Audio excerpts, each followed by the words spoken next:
Assalamualaikum. Kembali lagi bersama saya di channel YouTube Teddy Aprilian. Di video kali ini saya ingin memberitahu penyebab kipas angin model AC anginnya kurang kencang dan cara membersihkannya. Yuk simak terus videonya.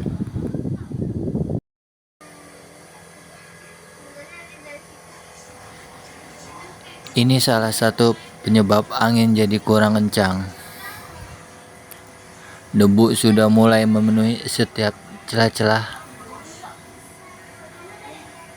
dari AC tersebut.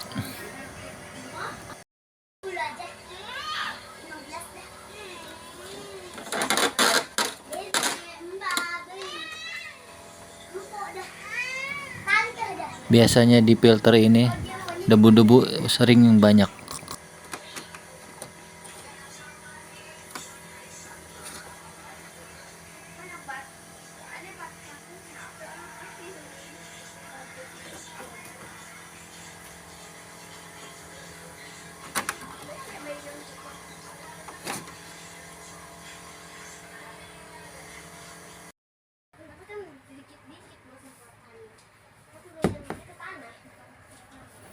Untuk membersihkannya kita pakai kuas ataupun lap.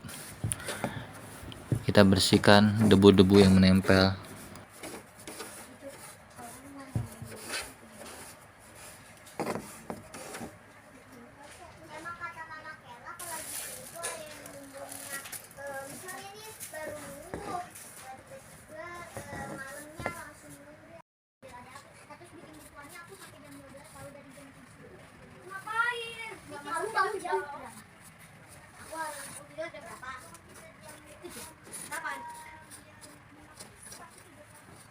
Jadi akhirnya bangunnya jam setengah.